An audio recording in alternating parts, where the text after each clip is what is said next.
morning. Morning. It is 7 a.m. A quorum is present and the meeting has been duly called and posted in a time and manner according to law. At this time, I'd like to invite Deacon Severo Alvarado of St. John the Baptist Catholic Church to open the meeting with a prayer and the pledges. If the audience would please stand. Thank you. Let us pray. Father in heaven, bless this board meeting with your wisdom and your love, so that every discussion and decision may be for the good and benefit of all the students in the district. We thank and praise you for bringing us to the end of another school year, and ask for a pouring of strength, patience, and endurance upon every staff member, student, and parent as the last day of classes approaches. Bless these board members who give of themselves for the good of LISD and for the success of every student and staff member. We place ourselves in your hands, for we trust and know you have it all under control and know what is best for LISD. Help us to always remember that you love each one of us, and in turn help us to love those around us. We pray in your names, in your name of your Lord. Amen. Amen. Let us pledge to the flags, please. I pledge allegiance to the flag of the United States of America and to the republic for which it stands, one nation under God, indivisible, with liberty and justice for all. Honor the Texas flag. I pledge allegiance to thee, Texas, one state under God, one and indivisible. Thank you. Deacon Alvarado, thank you so much, and congratulations on recently receiving your Adelante Award in the faith community. We appreciate you much. God bless you, sir. Thank you. This is one of the most exciting times, even though this was scheduled to be a board workshop. We get the opportunity to do a lot of recognitions today, yet again, and we want to go ahead and get started with that and give you your time back if we can. So at this time, I'd like to invite Kim Callison, the Assistant Superintendent of Teaching and Learning, to the podium for the recognition of our Pantech Science Bowl National Qualifiers. Good morning, Mrs. Callison. Good morning. Good morning, board members. Dr. Rollo. It is my honor to recognize the Pantech Science Bowl National Qualifiers. 16 teams from Amarillo, Canyon, and Lubbock competed in the 32nd annual Pantex Regional High School Science Bowl competition in February. The Lubbock High School team earned its 7th straight win at the Amtech Career Academy in Amarillo. The Lubbock High team qualified to participate at the national competition in Washington, D.C. in late April. Team members are Kyle Choi,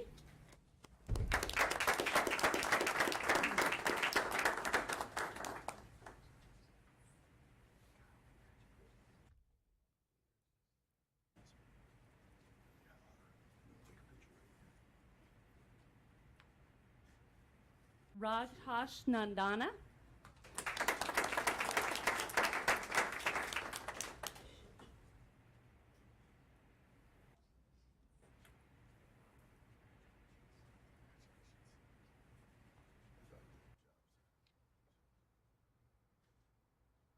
Lee Sean Prado,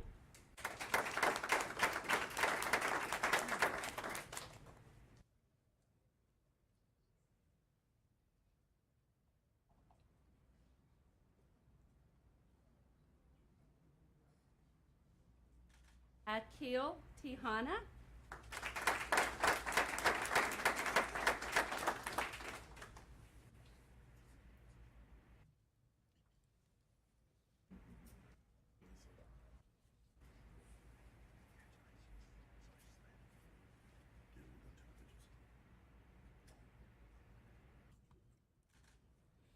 and Han Sang Zoe.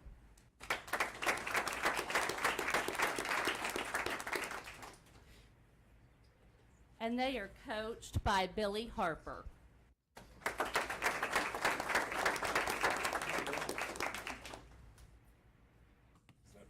right, we're going to get a group photo. Young comes in. Coach, come on up here with us. Coach is.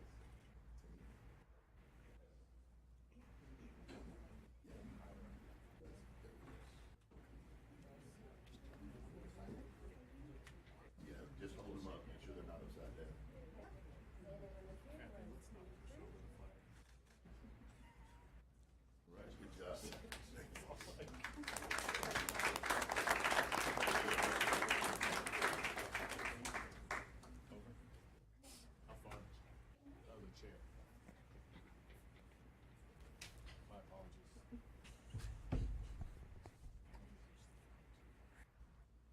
continuing with our recognitions, we, excuse me. Whoa, easy. Thank you. We now ask Chad Haskins to come to the podium, our Advanced Academics Coordinator. Good morning, Brother Chad, for the recognition of our academic decathlon state qualifiers.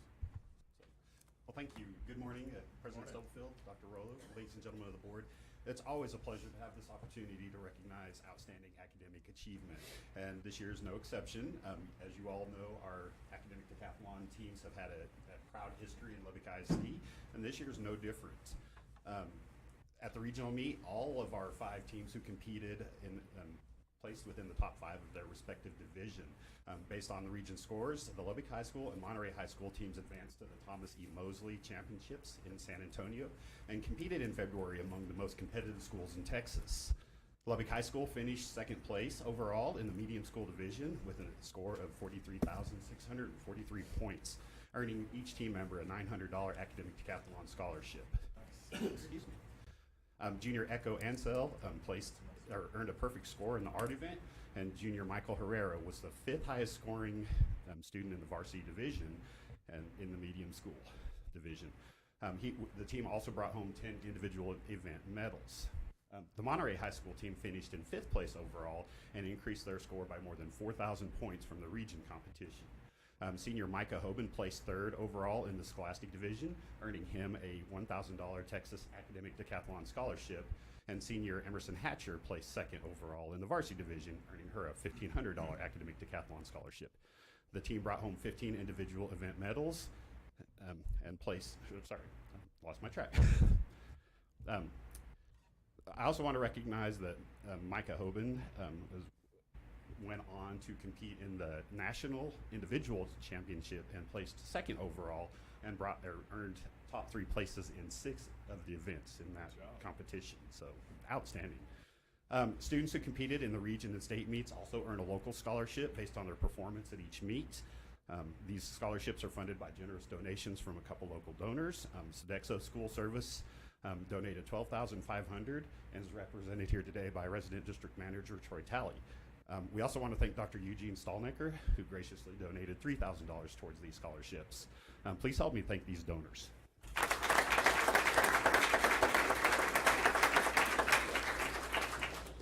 We are extremely grateful for their support. So we will begin with the student recognitions in the Lubbock High School team. First up is Aubrey Alvarado. And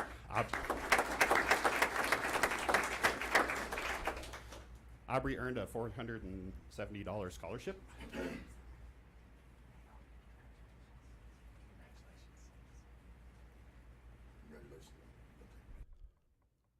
Okay, our next student to be recognized is Echo Ansel. Echo earned a $519 scholarship.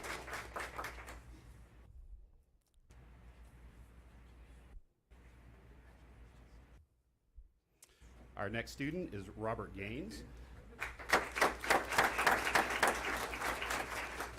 Robert earned just shy of $616.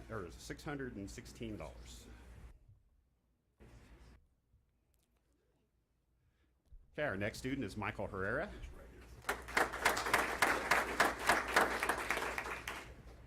Michael earned a scholarship in the amount of $573. Our next student is Jonathan Kutralakos. And Jonathan earned a $493 scholarship. Okay, next is Ethan Min. Ethan earned a $517 scholarship.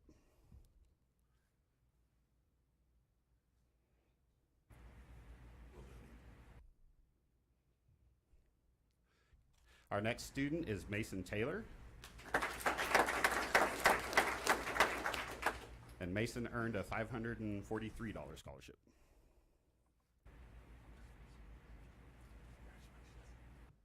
Next is Toby Tyner.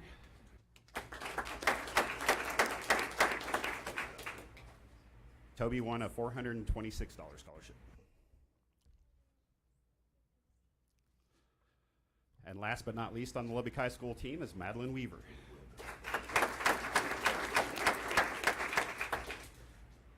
Madeline earned a $449 scholarship. The Lubbock High School team is coached by Aaron Castle, Nicholas Reeves, and Thomas Reynolds. Right,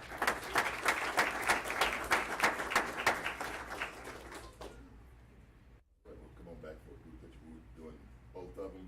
Yes, Lubbock High. Lubbock High first, Lubbock High group.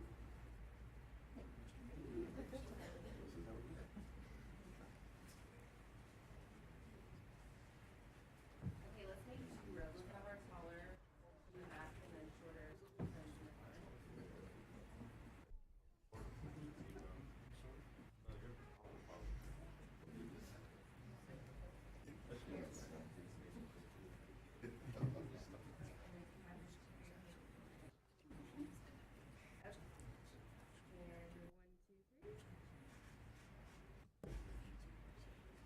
Good job. Lubbock High. Congratulations. Man, appreciate you guys.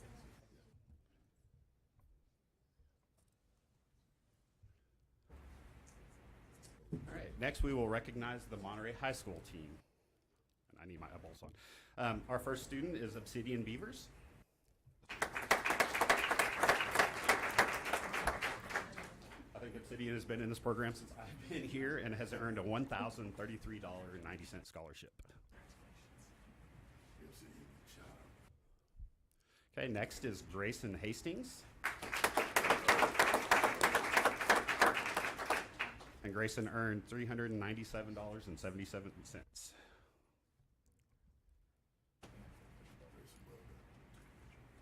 All right, our next student is Emerson Hatcher.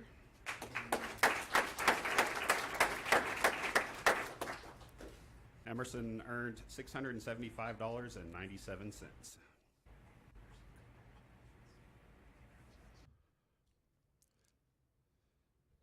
Okay, our next student is Micah Hoban.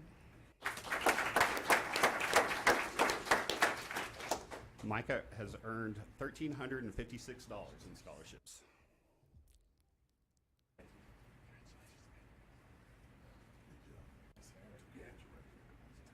Okay, our next student is Annie Luft.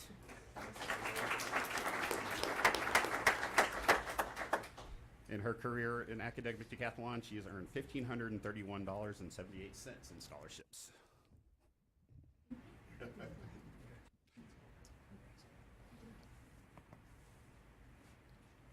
Good job.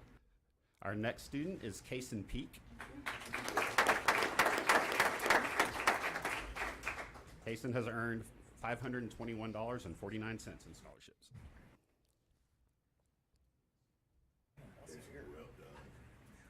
Well done. Our next student is Rhiannon Peterson. Rhiannon is here today. Rhiannon earned $349.96 in scholarships. Our next student is Aaron Washburn.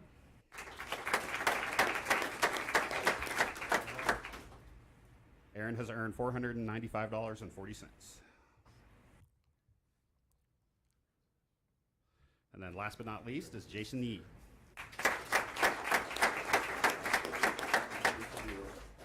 Jason has earned $1,078.63.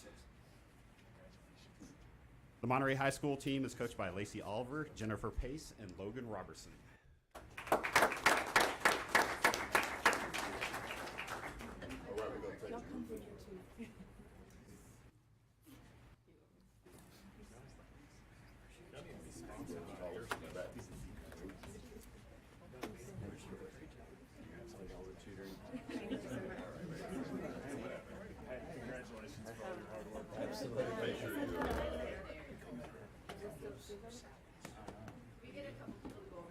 Couple of the coaches.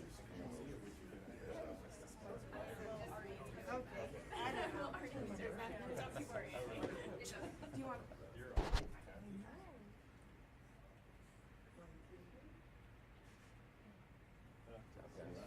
Congratulations. Good job.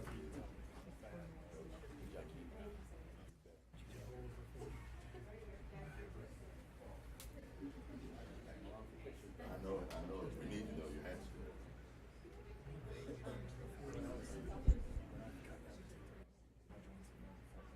We're going to pause just for a moment so we can allow our parents to switch in and out. So thank you for your patience.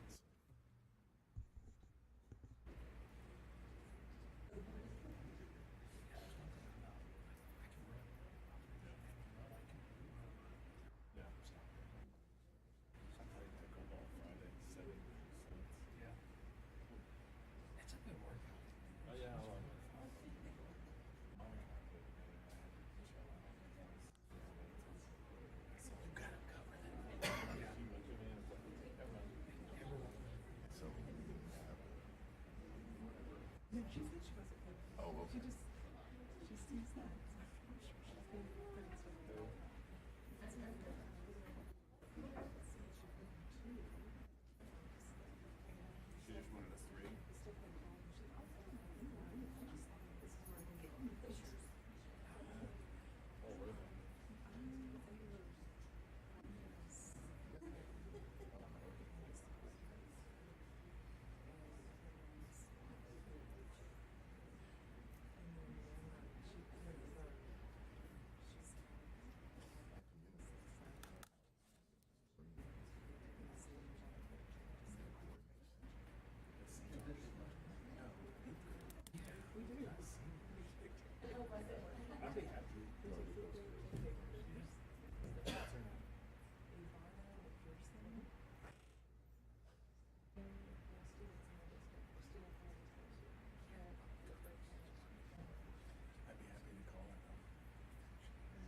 All right, continuing on with our recognition portion, at this time I'd like to invite Mrs. Amy Baker, Executive Director of Career and Technical Education, to the podium for the recognition of our FCCLA State Qualifier. Good morning, President Stubblefield, Dr. Rollo, board members.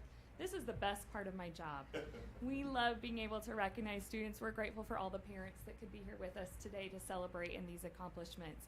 FCCLA stands for Family, Career, and Community Leaders of America. These are students at 4 high schools and 2 middle schools who participate through our Family and Consumer Science program, and these are our state qualifiers today. We would like to start with our qualifiers from Irons Middle School. First up, Khadijah Bibb.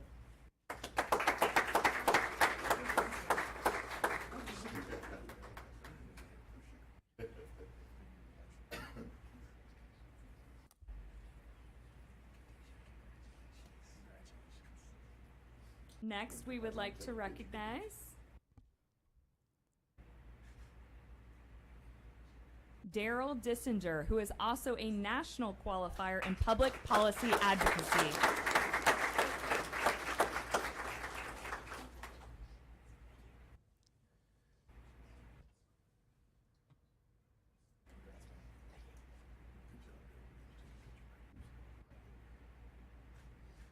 Our next state qualifier is Kaylee Orozco.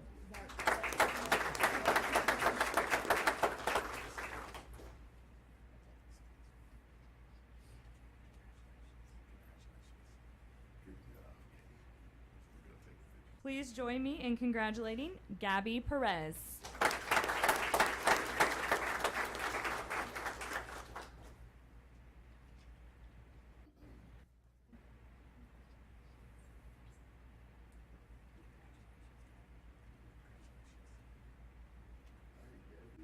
Our next state qualifier is Ayla Salinas.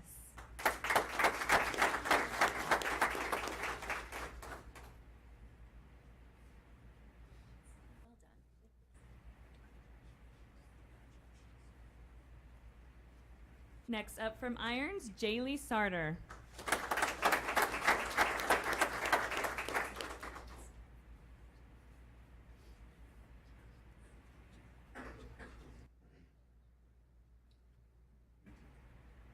Please congratulate Mara Vasquez.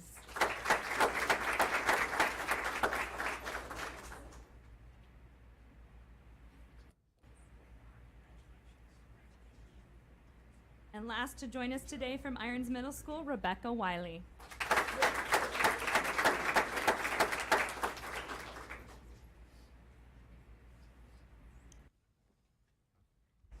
These students at Irons are coached by their sponsor, Trisha Dissinger.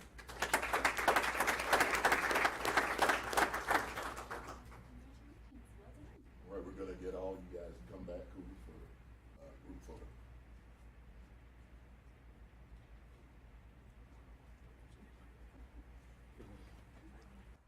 Hold your certificates, make sure they're not upside down.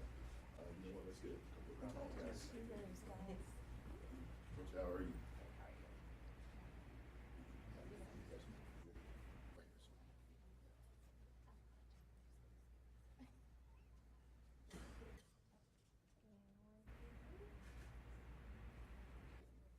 Congratulations.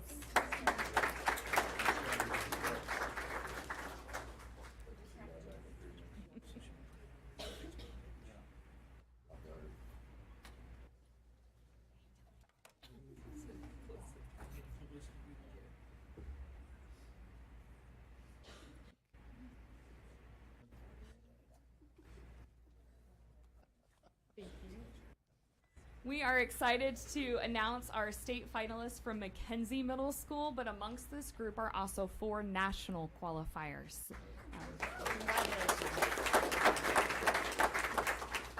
Joining us today, we'll begin with Naima Fuller.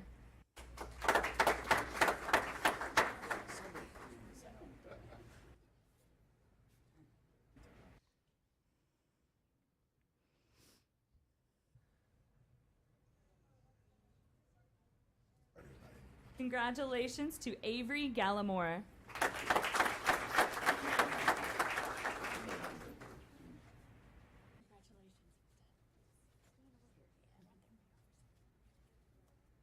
Our next state qualifier is Demaya Garcia.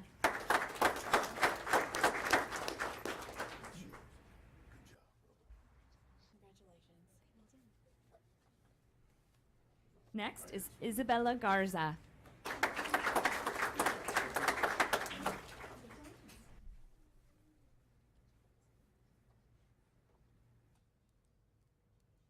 Congratulations to Juan Lopez. Don't they look so sharp? So proud. Next up, Charlie Martinez.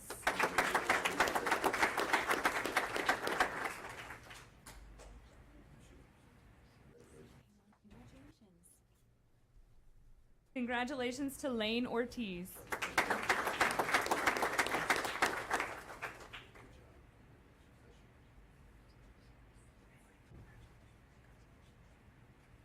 Congratulations to Kyle Pollitt.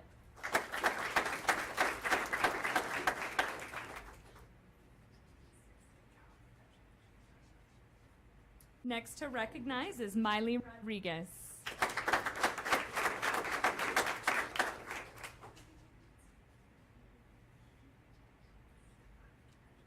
Congratulations to Michaela Spencer.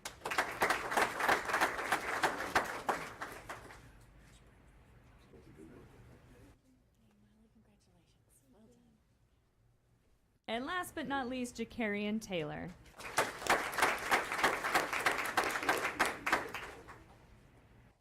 Mackenzie Middle School is coached by 2 outstanding sponsors, Ms. Kyle Miller and Kyla Robinson.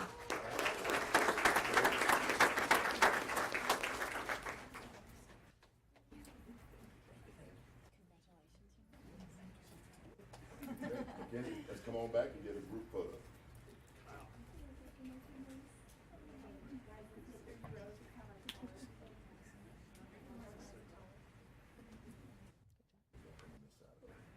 We're gonna make 2 rows to toss in the back. I'm gonna get in between the flags.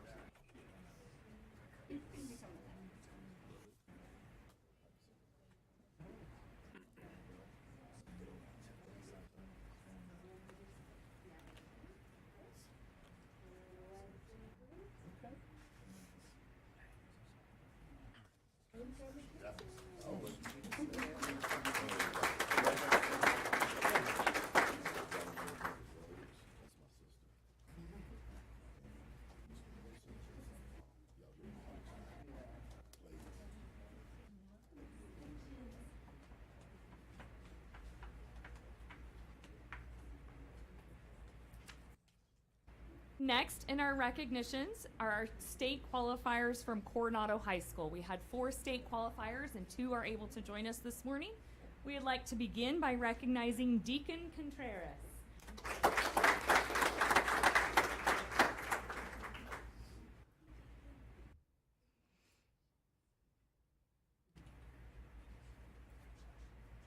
here, we're gonna take a picture, okay? We would also like to recognize Dharma Taylor.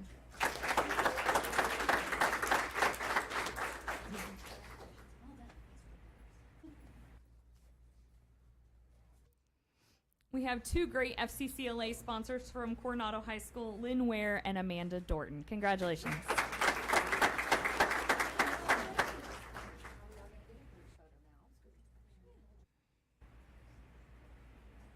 Yeah, everybody, you two up in the middle.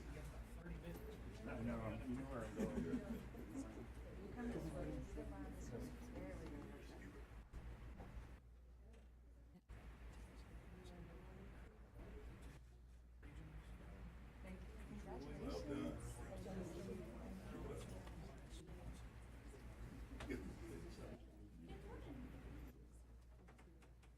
Next, we have an exciting recognition to recognize our Estacado High School state qualifiers. This is their first year with a chapter of FCCLA, so to have 2 state qualifiers in their first year is an impressive feat, and we are so proud of them. We would like to recognize Naila Betts.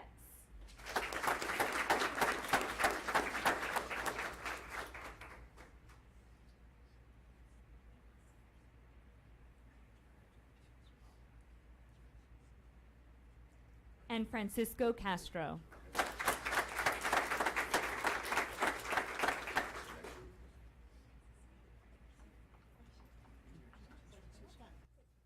And leading the helm at Estacado High School is FCCLA sponsor Lacey Ford.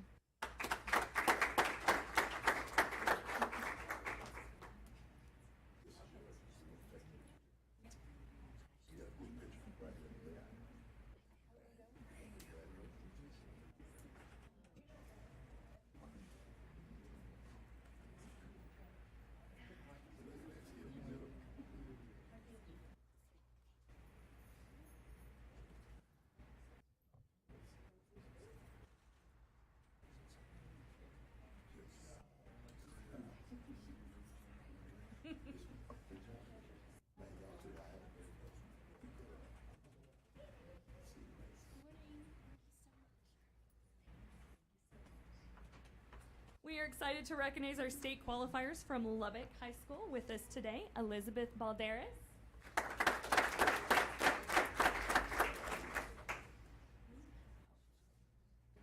Vivian Fromm,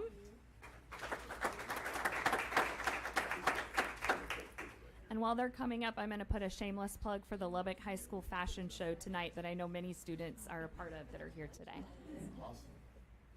Please congratulate Evan Gillespie.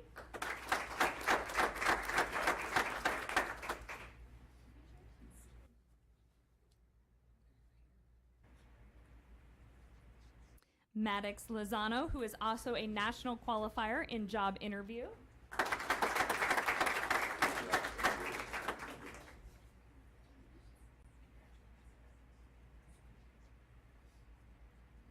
Abby Love.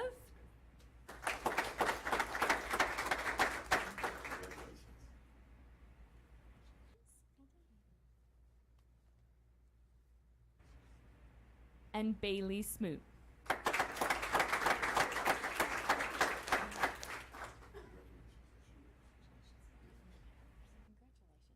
The advisors for the Lubbock High chapter are Dr. Teresa Leos and our CTE Teacher of the Year, Kayla Ansel.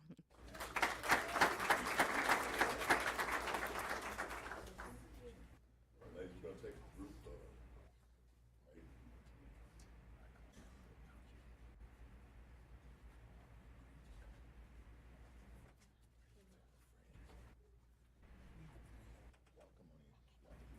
I think you're gonna be safe, right?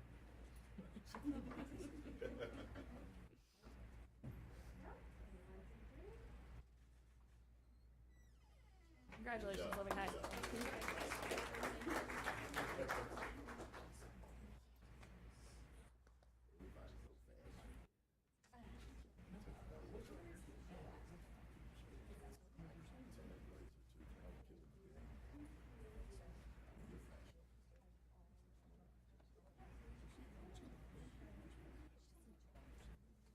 Our last chapter to recognize this morning is from Monterey High School. We have several state finalists.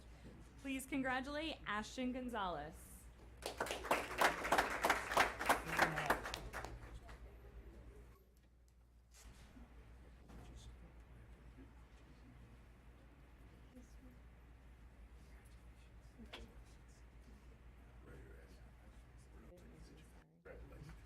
Next is Camden Boland.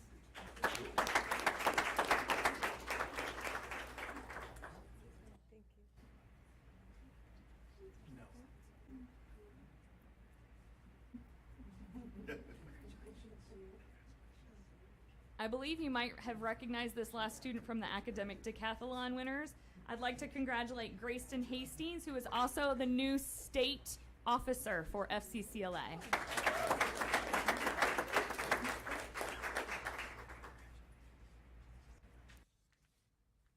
Please congratulate Randa Westbrook.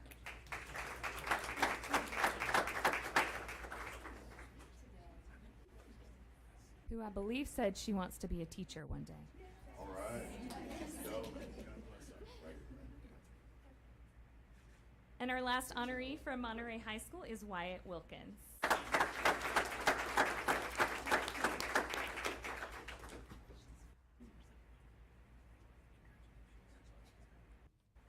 The FCCLA advisor for Monterey High School is Jennifer Campbell.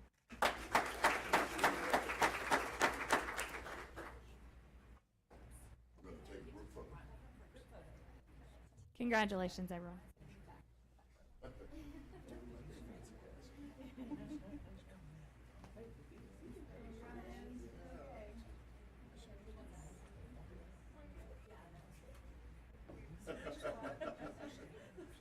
Yeah. And if y'all hold your certificates up, make sure they're not outside.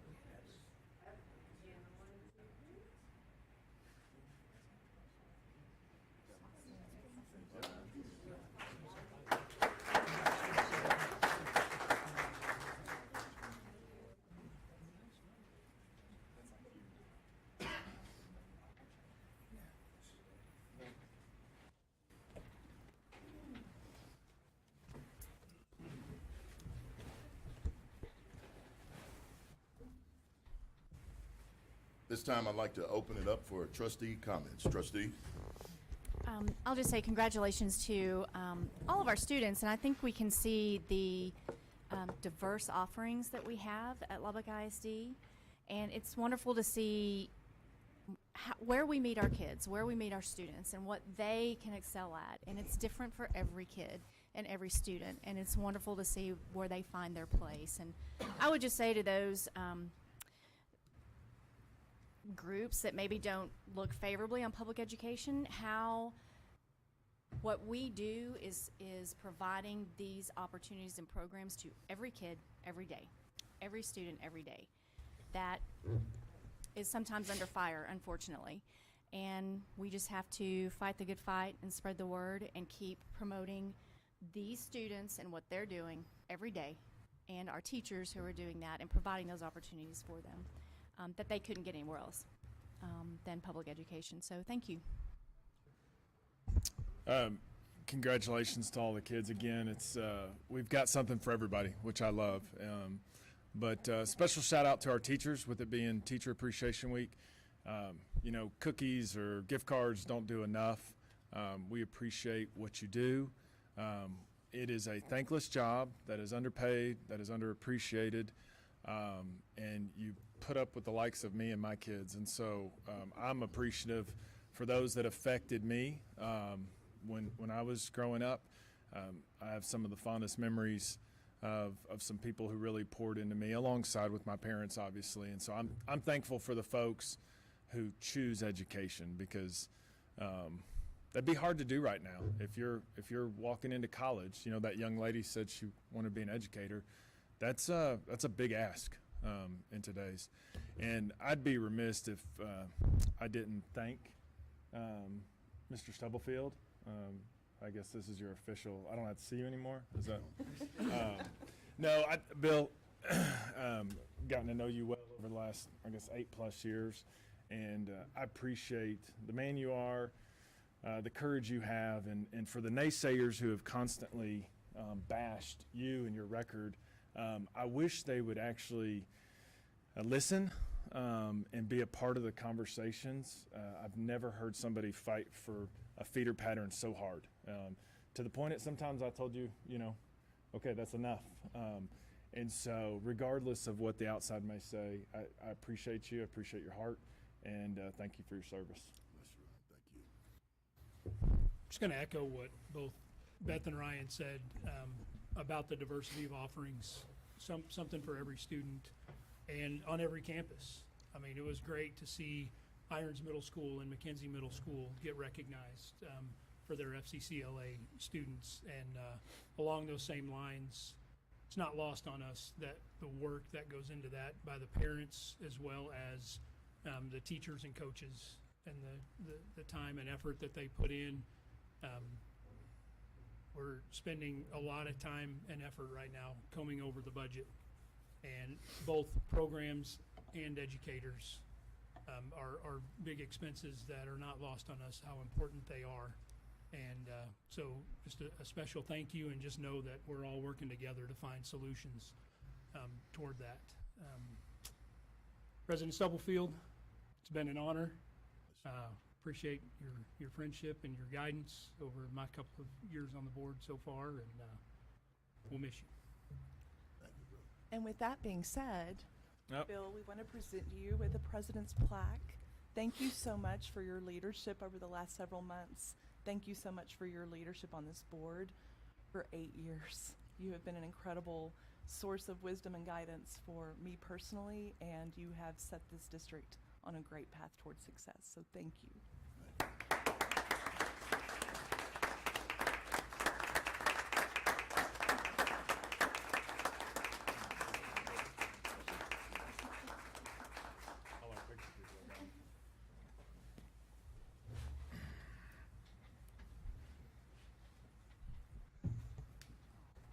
That sort of caught me off guard.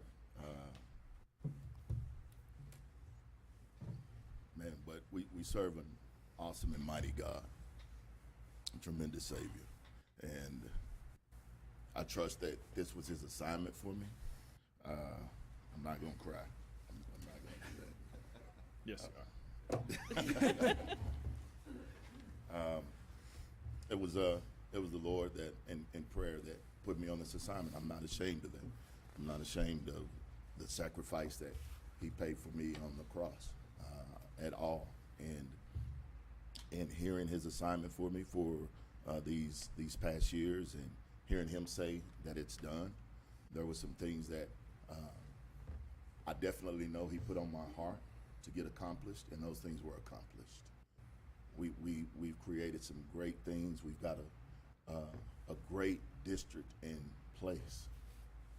We passed a wonderful bond that was focused on the safety and security of our students and families, our teachers, staff, and educators.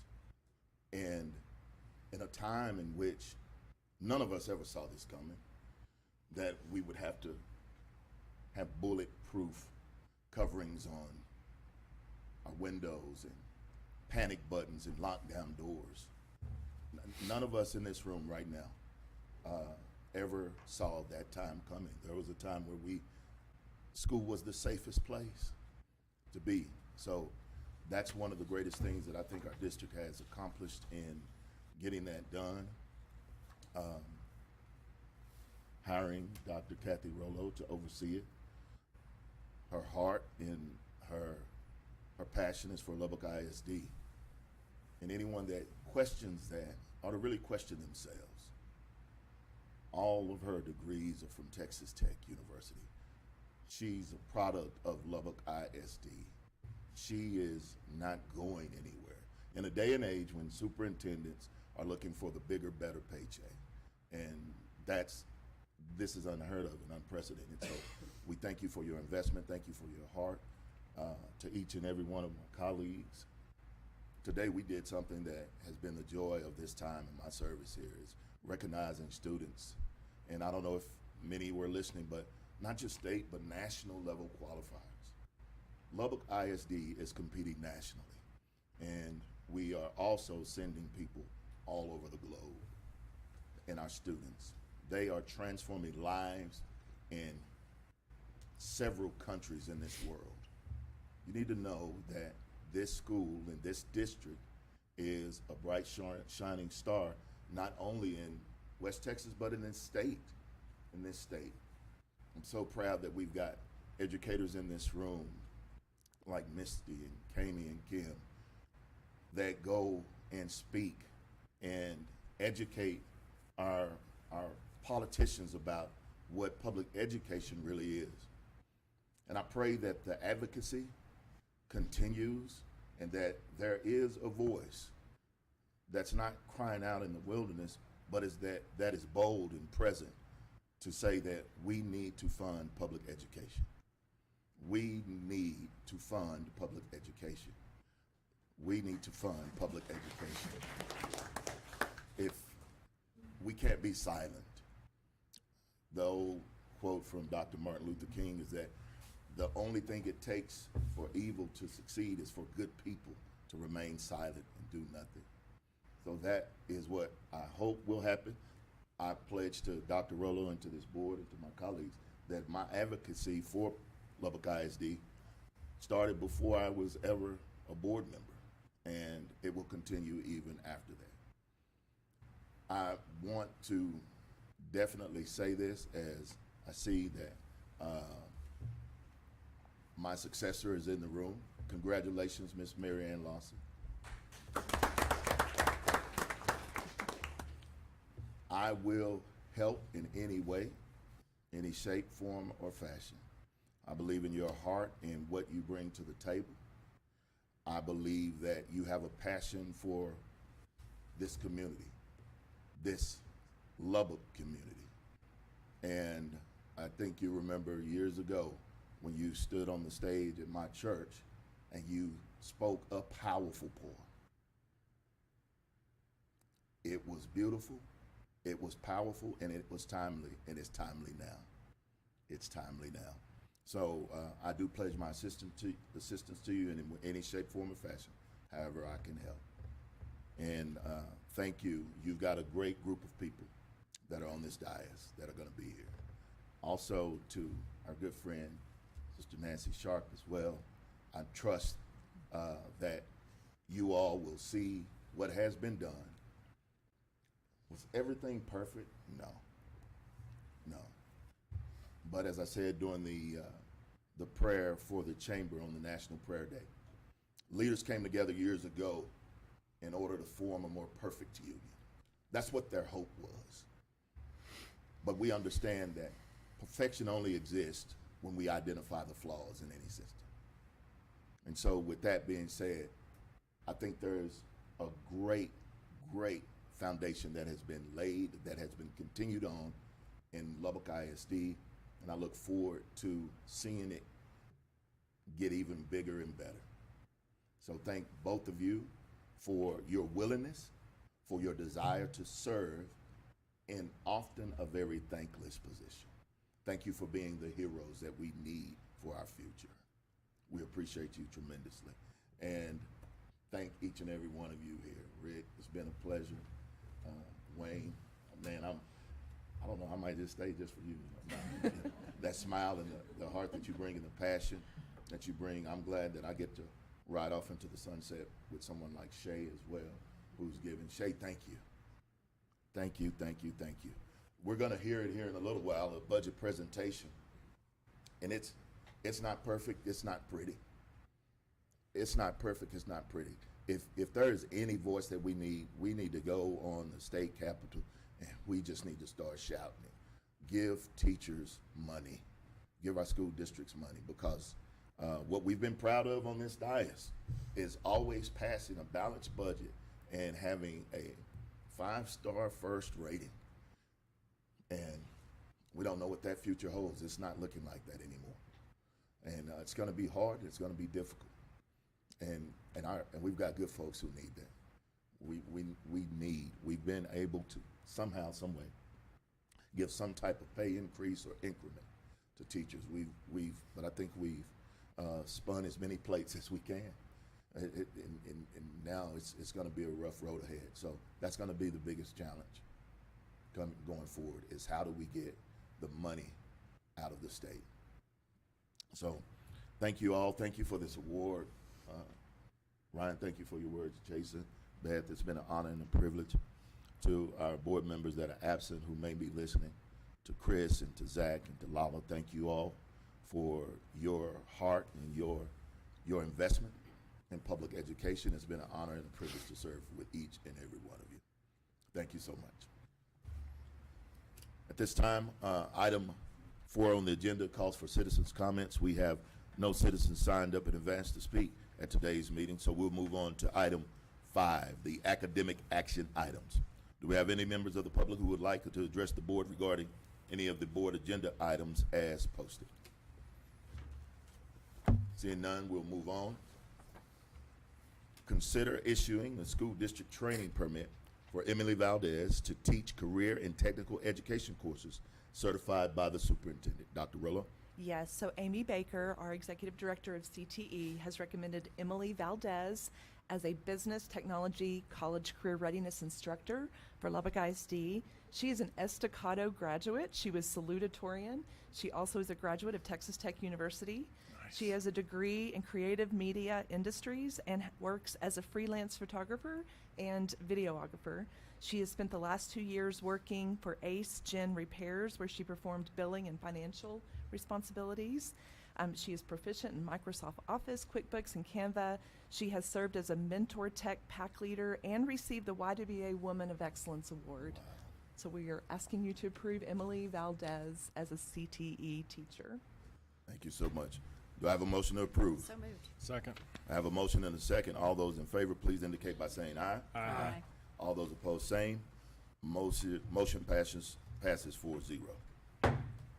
At this time, an executive closed session will be held under the provisions of Texas Government Code 551. It is 7:48 a.m. and we shall adjourn to closed session.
It is 7:58 a.m. We are reconvened from executive session. Do we have any action items following the executive closed session? Yes, sir. Very carried.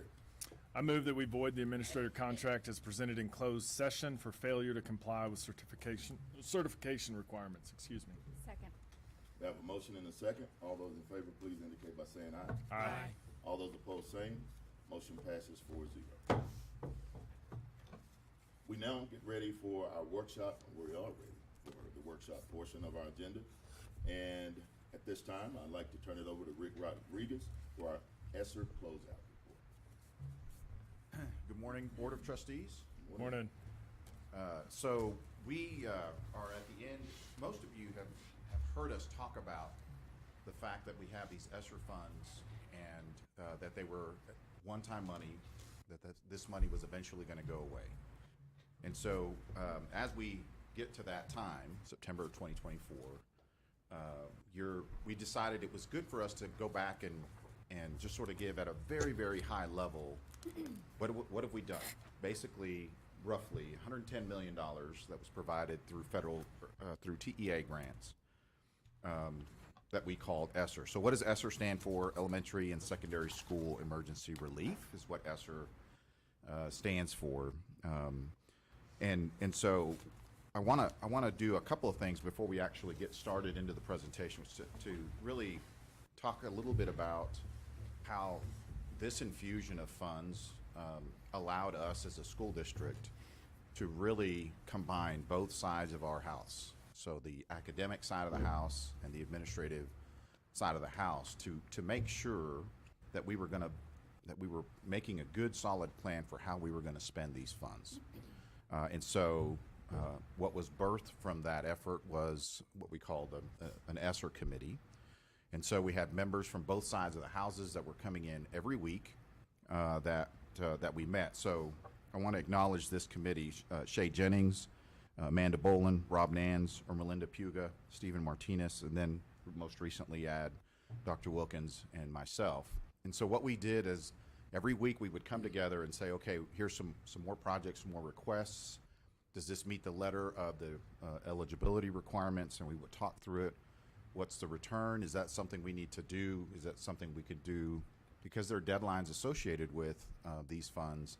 And if we didn't meet those deadlines, then we had to pay that money back out of our own pocket, out of the school district's budget. And so we were very careful, but it really allowed us to coalesce our efforts to make sure if we had funds, and these were one-time funds, then what would be the best use to make sure that we're impacting student learning, keeping in mind the main purpose was to have intentional educational supports for students not performing satisfactorily. So what kinds of things could we do with this one-time money? And so this committee helped us do that. So I want to acknowledge them and thank them publicly for their efforts.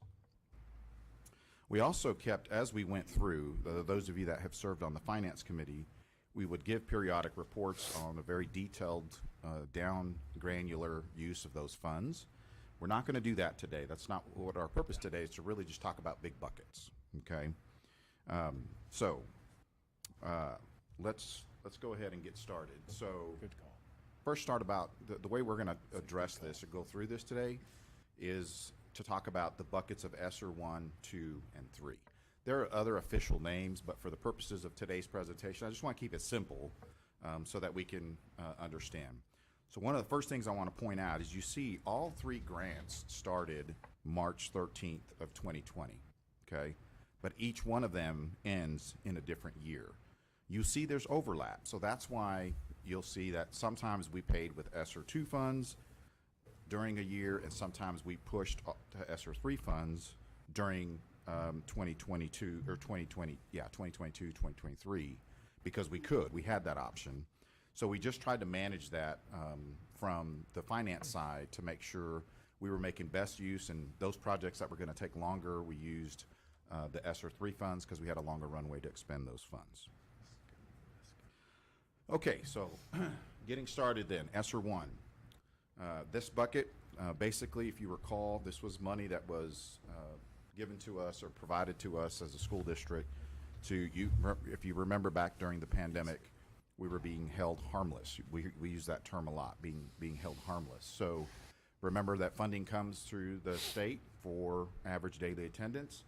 And obviously during the pandemic, it was hard for us to track, especially when we were shut down, it was hard for us to track attendance. And so the state held us harmless by providing this money. I want to be clear, though, that when this money came, by how this money was provided to us, our funding was also reduced. So this money was not truly an increase of funds. So this wasn't additional funds, but rather the funds came from one bucket and then they were reduced from another bucket. So we were just truly held harmless, not additional funds that we had to use on top of our funding of ADA. So I just want to make sure we were crystal clear. You'll see here on this first bucket, ESSER 1, the equitable services for PMPs or private nonprofit schools. We were required to work during this bucket money with those private nonprofits. Eventually, TEA changed that in ESSER 2 and ESSER 3, where the private nonprofits had to work directly through TEA, not through us. So that's why that's this line. I just want to make sure that that was clear on this line. Then as we move to ESSER 2, this board and Dr. Rollo created an opportunity for us to have and reward our staff through performance pay. And so we initially started, as y'all recall, a performance pay of $1,000, $2,000, $3,000. So we started as 1, 2, 3. And then we saw fit that the needs were not changing. Actually, they were increasing of our staff. And so this board and Dr. Rollo saw fit to increase the second payment to $3,000. So if you're a returning employee, $1,500 in the first payment and then $1,500 in the second payment. And so then we're poised now. We've done the first payment for this year, $1,500, and we're poised to do the second payment here in this month, actually, in May.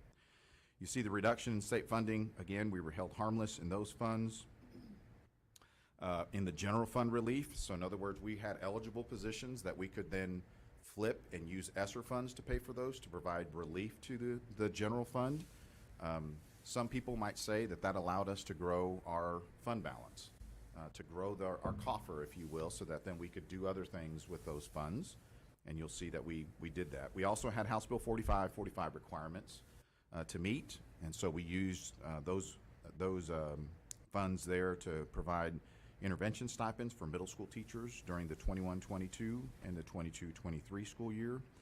And then at our facility at Reach, we did some upgrades that allowed for us to create some spaces for skills for living types of spaces where students are graduating, for example, with food safe certifications that then will help in post-graduation employment type situations. Another way that we were using these funds in ESSER 2 was to support campuses by doing other projects. So this is where this committee became very critical because at the onset of this, we had just a lot of money. And so, hey, how are we going to pay for that? We're going to use ESSER funds. Okay, so then we talked to other folks about other projects. Oh yeah, we're going to use ESSER funds. And I started to get nervous that we were just spending all of the money and we were double spending potentially. So that's why we put this committee together, to really organize ourselves and make sure that we were making best use of these one-time funds. And then you see there about $2.4 million in unrestricted indirect costs. Those are indirect costs that come to us through grants, basically administrative fees, if you will, or costs that we have to manage the grants that we can use in any way we want. And so by virtue of these going away, these grants and these new monies, one-time monies going away, we're also losing that revenue of $2.4 million over the life of ESSER 2. Then as we move into ESSER 3, I want to be clear on this. These are obviously, remember, the grant goes all the way through September 2024, and so some of these are anticipated expenditures. And so we are, again, as I said before, the pay for performance, gosh, I can't say that fast, We're looking at a total of $23.8 million that we will put towards that, the 133 payment. And then $8.1 million for operations. Again, that's taking eligible positions and funding them through ESSER funds to spend down those funds and provide some relief to the general fund. We did some HVAC and safety upgrades, and then some additions to our transportation fleet. During the pandemic, we had to spread kids out, which meant we had to have more routes, which meant we needed more buses. And so we spent some money in purchasing 6 buses and then 2 additional vans that we use to provide social distancing spaces during the pandemic. Some other additional operations costs that we spent out of that. If y'all recall, during the pandemic, we were struggling getting subs. And so you all authorized us to increase the sub pay by $30 a day, regardless of the level. We just increased that sub pay in order to try to entice more subs to come in and fill our positions. And so $627,000 towards that. And then we had nurse stipends for all of the extra work that nurses were asked to step up and do. We provided some additional compensation for them during that was allowable. And then going into the teaching and learning bucket, about $8.8 million towards tutoring and intervention and instructional support. So that means that as teachers stayed after school or we created space for them to tutor, we were able to compensate them for that time. We also had some additional professional development for about $2.3 million for reading academies, for coaches and training there, for Amplify training, and materials that we did for iStation and Edgenuity. And then we spent about $115,000 for parent and family support. That was for purchasing a parent university app to give parents more direct communication from us. It's just another way for us to be able to communicate with parents. Rick, would you go back to Yeah, can we go back to the technology Yes. line item? We skipped over that. That's Yeah. a rather large line item. It's on I think it's on the next one. No, the $15 million on $15 technology? million one. Skipped over that one. Yeah, Right there. 15.3. So just kind of explain that. I mean, that wasn't, Oh, that was, necessary. sorry. Thank Yeah. you. Thank you. So we did purchase computers. So in other words, we had our TRE that we had passed, and these funds allowed us to purchase those types of technology. So we were able to use these funds to purchase the typical, I think it's 5th, 8th, and 9th grade computers, so that we were refreshing those computers, the Chromebooks, for kids to use as we transitioned immediately during the pandemic to a 1-to-1. And so that allowed us to purchase those types of devices and defer using the TRE monies for that. But that's usually an annual expense. I mean, Absolutely. This is something that we rotate through every year. Correct. So that wasn't new. Correct. Anything new that, we don't have to replenish. That is an ongoing. That will be an ongoing expense. So the very good point, Ms. Bridges. So for the general public, some of these, when I use the word defer, what that meant is that we were able to use ESSER funds to pay for that bill. We'll call it a bill, and that's great. So provide some relief at the time. But what that means is at some point we've got to put that money back into our budget. So that's the pain points that we're feeling right now as Dr. Wilkins and Shay are working on the budget. Is we're having to put some of these things back in, and that's why this committee was so critical to make sure that we were looking at the sustainability of some of the things that was being asked for, and you'll see some of these things. I think is in a future slide here that we paid for. One of the things are counseling clerks, and that was helping counselors because our kids have greater needs.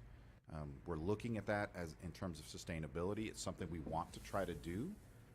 As we've heard, funding for us has been held up, and so until we can get some relief, we're not going to have the funds at this point to be able to keep those types of positions. So we're trying to do everything we can as we pull those bills back into our budget and put those back. Those are the hard conversations that we're having to have as a team.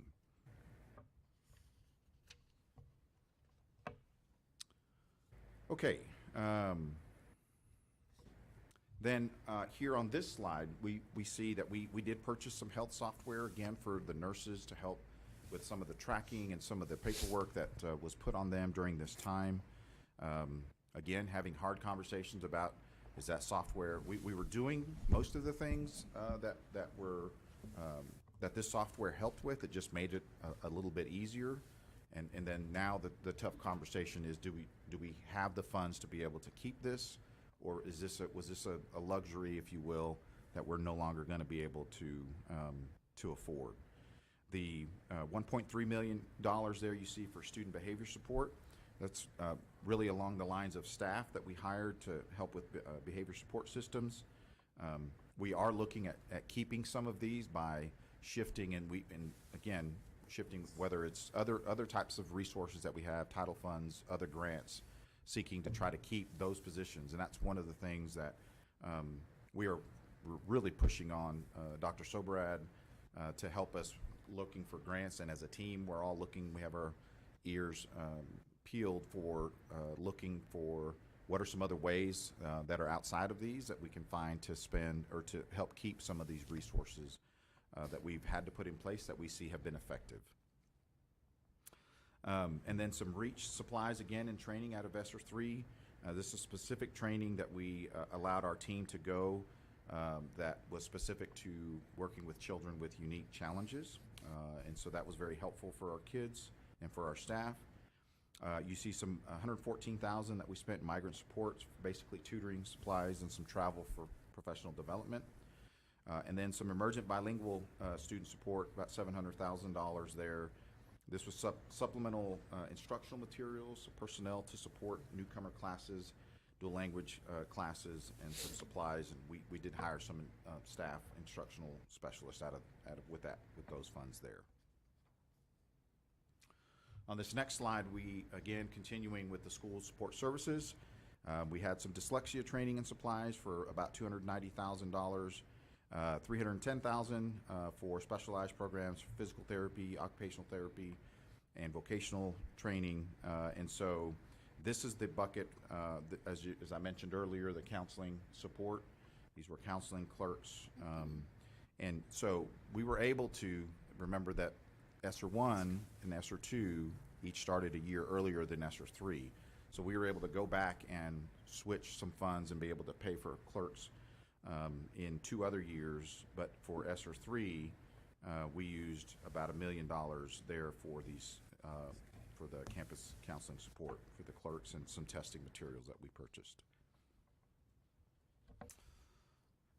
Okay, and then continuing on in the campus and district support, about $3.7 million that we used for campuses, including but not limited to, again, these are some furniture upgrades, some instructional support, professional development, some supplies you see there, what we used that money for. We did Solution Tree with this money out of that 3.7, AVID, some AP institutes, content-specific trainings, Lead Forward, and then some LISD conference, LISD technology conference that we host every year. So as those are the 3 buckets, right? And so maybe you might be saying, okay, so Mr. Rodriguez, you went through a lot of spending of money. So what is then the overall impact, right? So shifting away from talking about buckets of money and now talking about just the overall impact of what this money has done for us. So the first bucket I'll talk about here is the impact to staff, okay? So what is the impact staff? So $28 million basically will be allocated for this 133. Again, as I said, we're poised to hit that mark. And then about $4.9 million in extra duty pay that staff had the opportunity to access.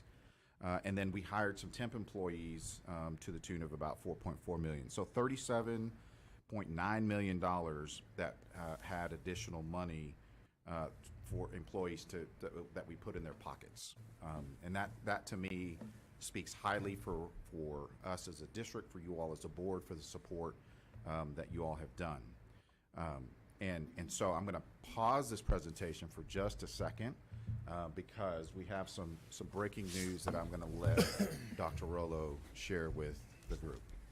So at the beginning of this school year, we told our staff that the 133, we were going to wait and give the second payment at the end of the year so that we had the opportunity to sweep all remaining ESSER dollars and possibly be able to give more than $1,500 to our returning employees for their second payment.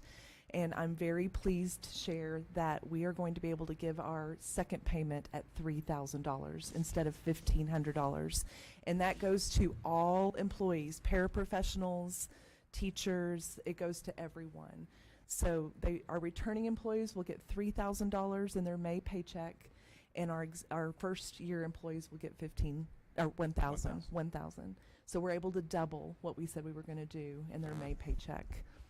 That's great. But that's in addition to in September, they got $1,500. Yes. So So if you think about that, in September they got $1,500, and then in May they'll get $3,000 returning employees. That is a large amount of money, for $4,500, that we know we were not able to give a raise this year because of the uncertainty with the legislative session, but that is a significant amount of money that we've been able to give our staff. We know it was not a raise, but we want to make sure that we are giving this money to our employees and not sending it back to the federal government. So I want to take a second and just really comb that out just a little bit for the purposes. Yes, sir. Can I make one comment? Yes, sir. For those in the audience, I would respectfully ask you to allow Dr. Rollo to break that news and not to take credit and post it on Facebook or email or whatever the case may be, because I think it's important for the leader of our district to send that message out. We're going to record a video as soon as the meeting's over and send that out to employees so that they know. But we're excited to be able to do this. We know times are hard moving forward, but this is one way that we can acknowledge that we could not do what we do without our people in our schools, our teachers, our paraprofessionals, those who are working with our kids every day.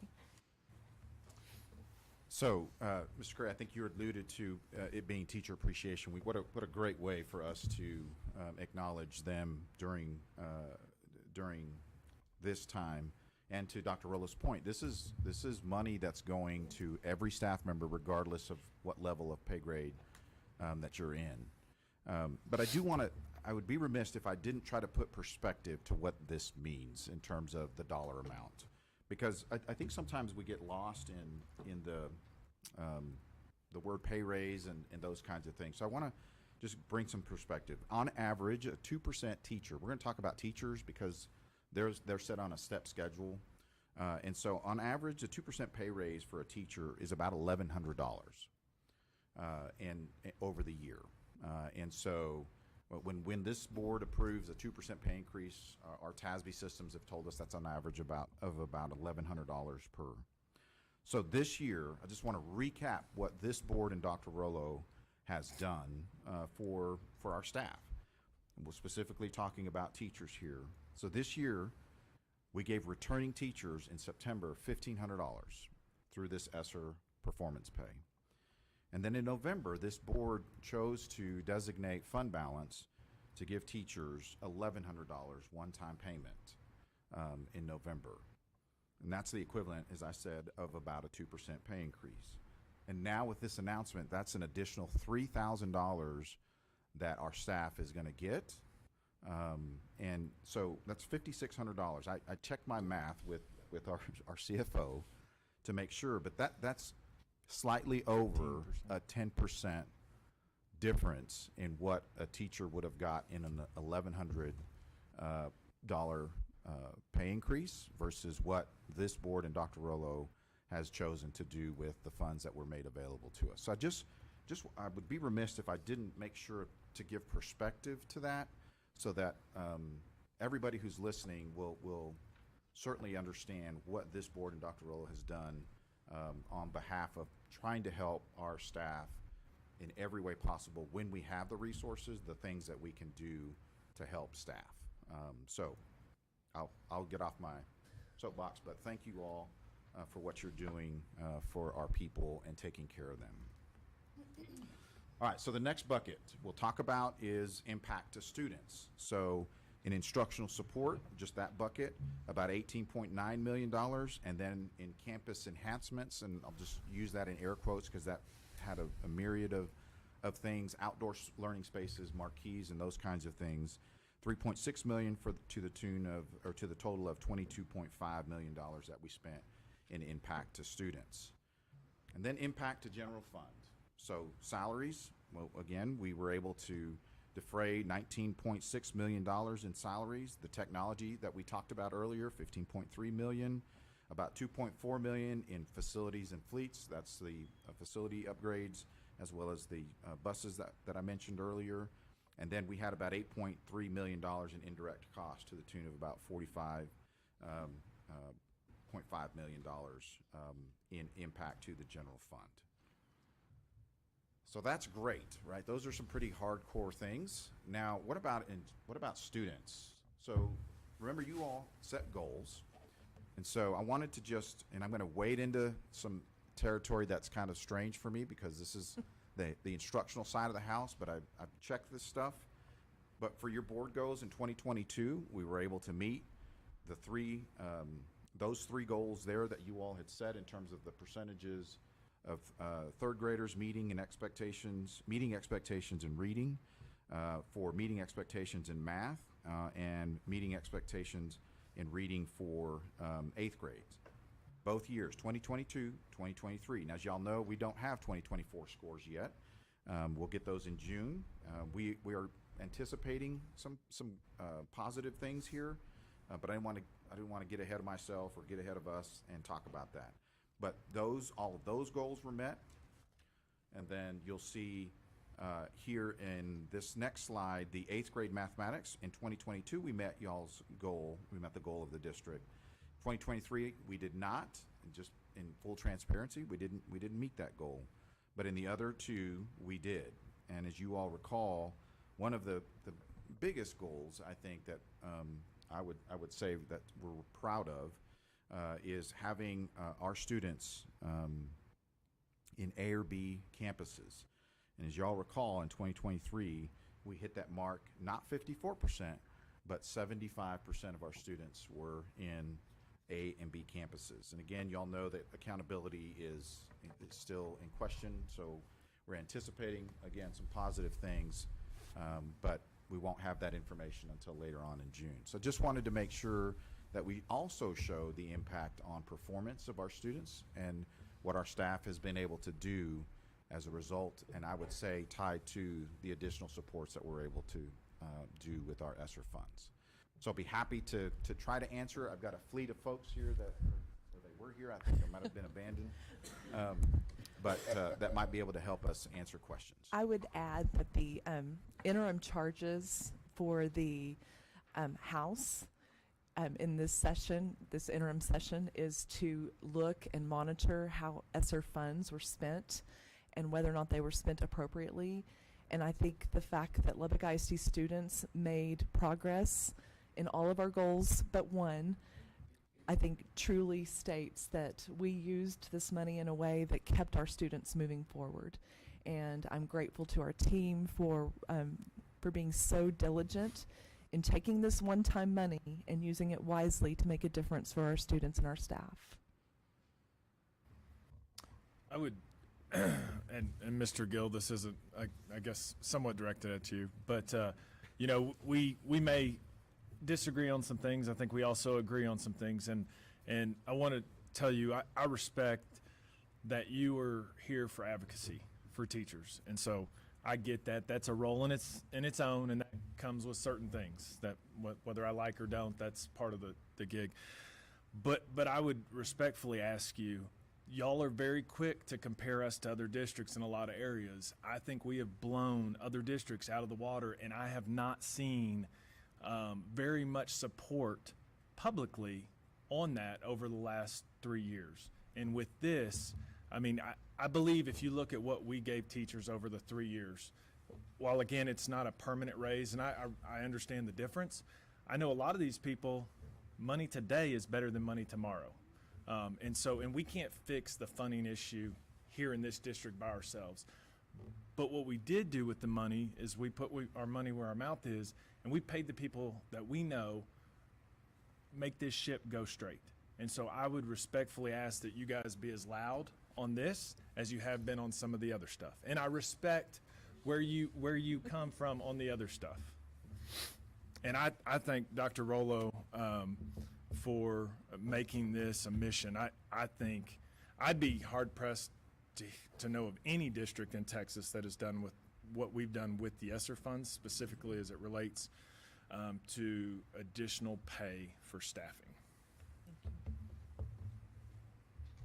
Mr. Rodriguez, I would ask on the other side of that same coin,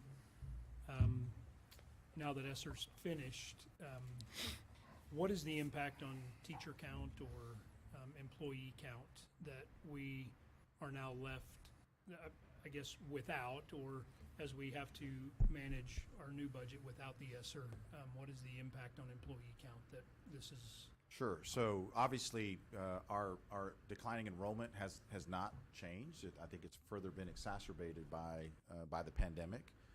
And so continuing, we operated immediately after the pandemic in the hopes that we would get our kids back, and we'd be back up to pre-pandemic numbers, and maybe even plateau.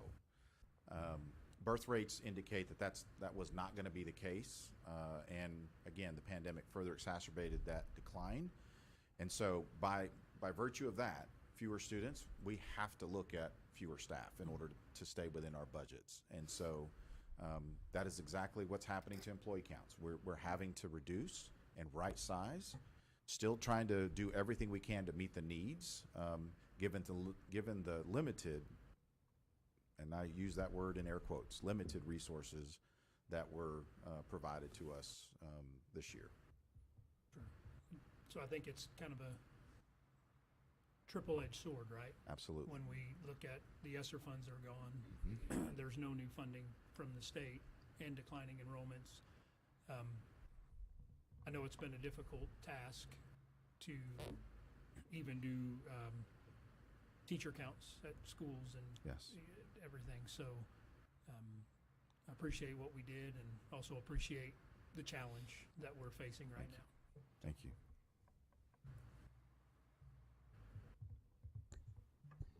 Okay. Thank you, guys. Thank you, Rick.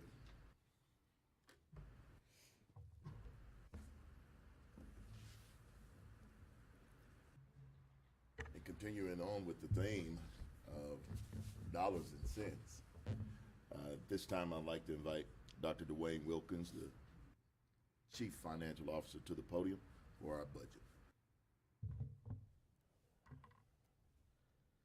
All right. Good morning. Morning. Morning. Here we are in May at our first budget workshop, and we've heard about the ESSER funds. That was an infusion of a lot of money that helped us out tremendously, and now we get to hear about how we're going to attack that on the back end. If you'll look,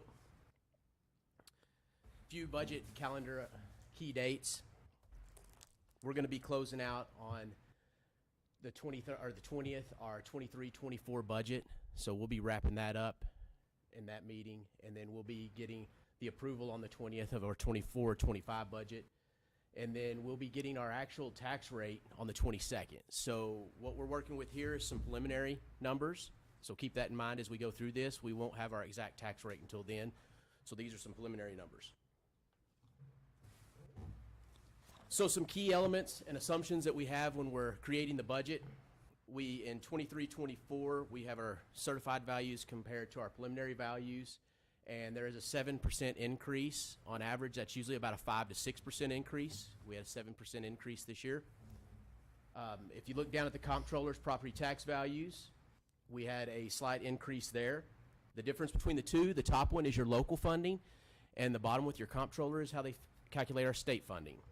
So, and then you go down and we estimated our 400 count reduction in ADA So that put us at 22,045 is our estimate.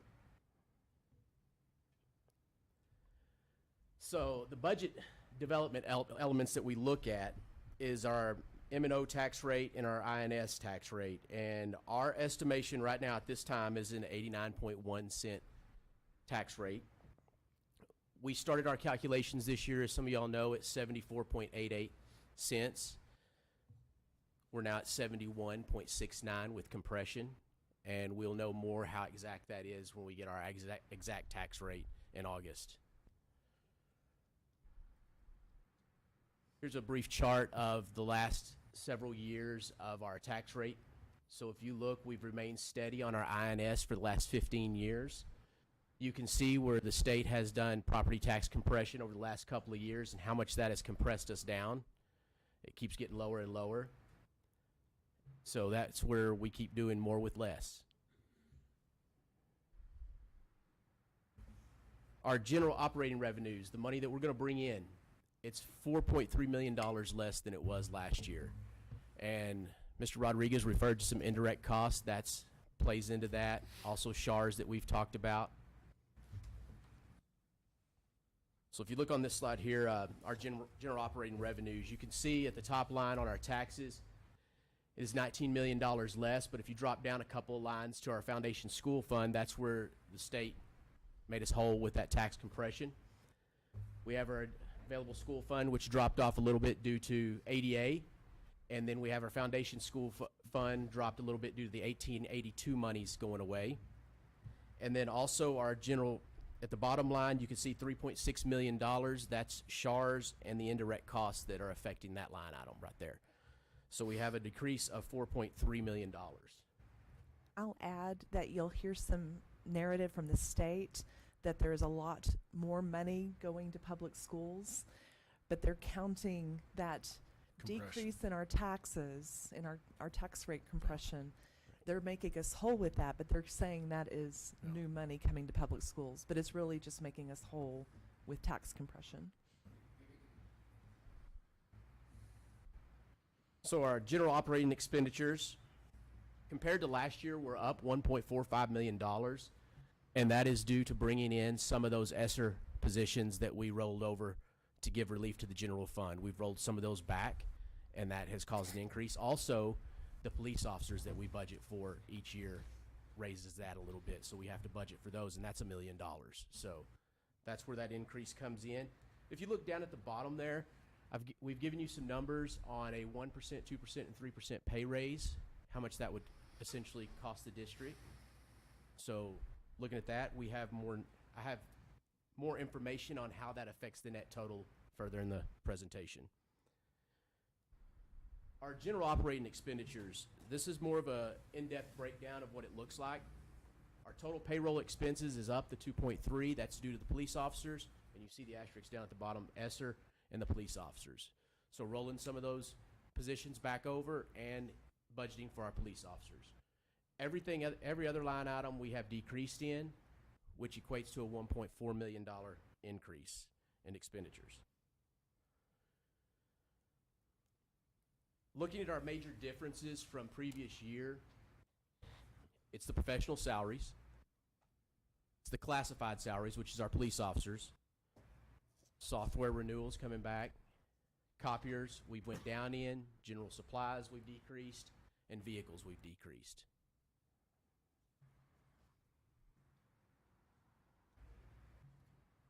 So a comparison of preliminary revenues over expenditures. If you look at the two, we're currently sitting at a $5.7 million deficit. If you look at the pay raises, you can see now how they'll affect the net outcome and what we'll be setting at depending on what is looked at. I want to commend our team for a moment, because when we started this budget process, we were at a $16 million deficit before any talk about compensation. So even though we are bringing some of the salaries back into our general fund from ESSER, we have cut 86 positions across the district. So significant work has been done in staffing. So many, many thanks to Misty and Max and really all of our team for, I mean, they've been very difficult decisions, but trying to right-size staffing with declining enrollment, and then really looking at every single position. Is this necessary? We've made significant reductions since where we started.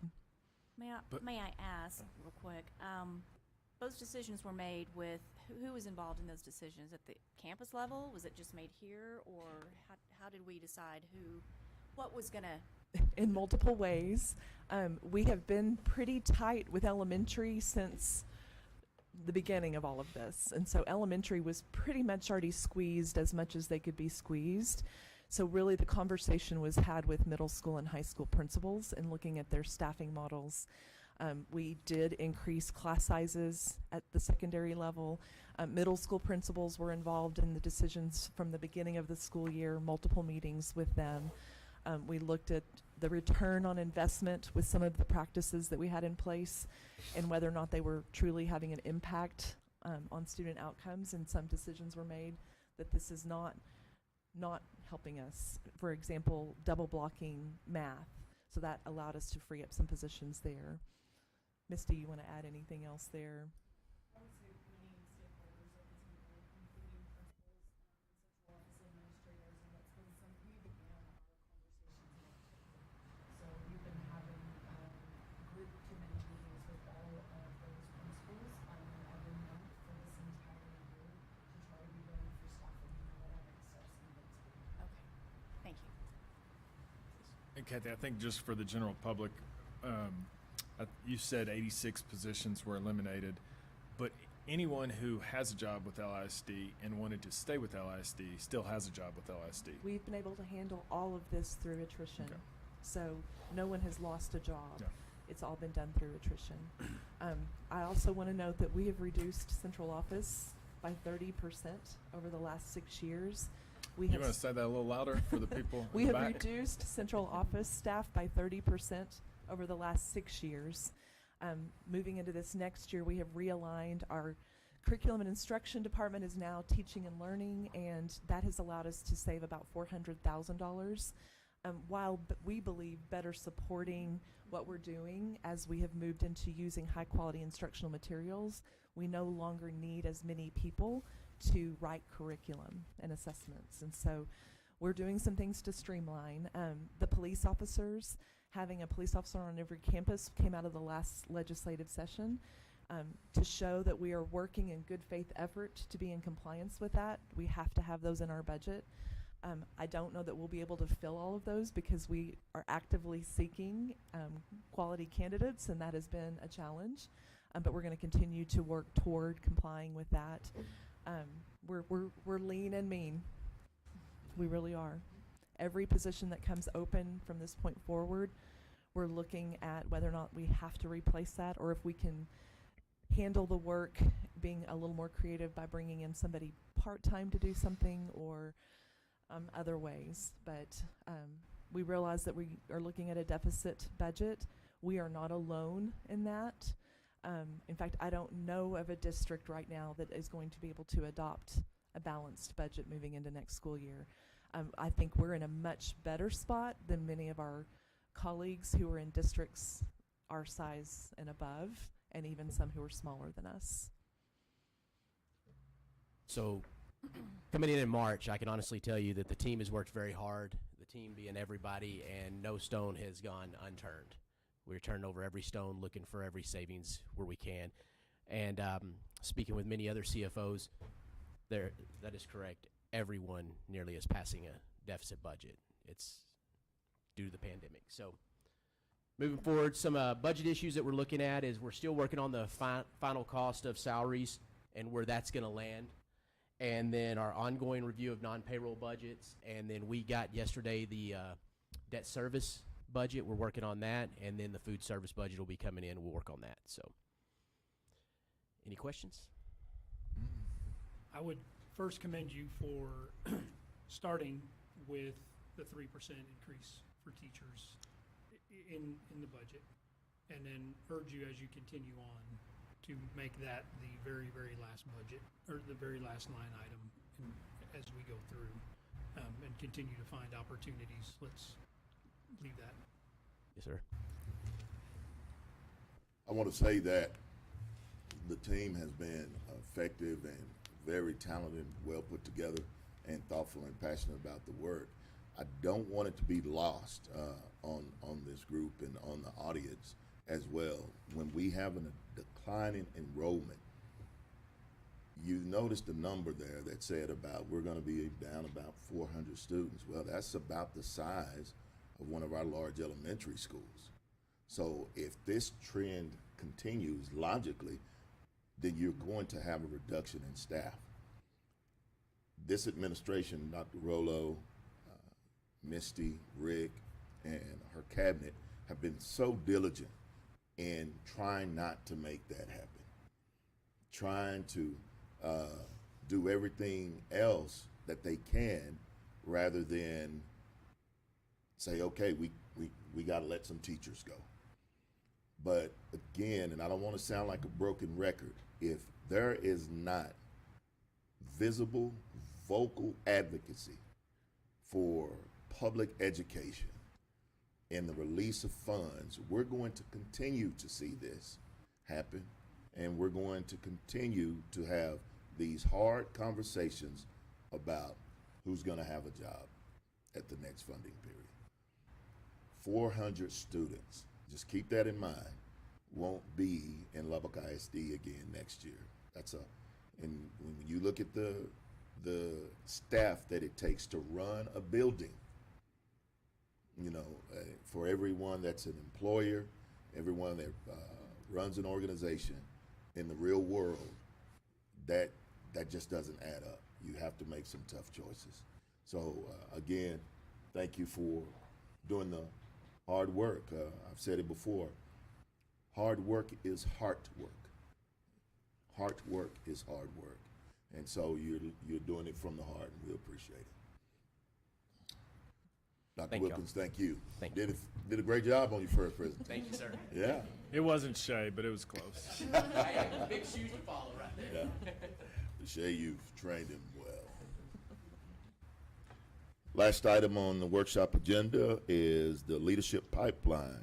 Dr. Rollo.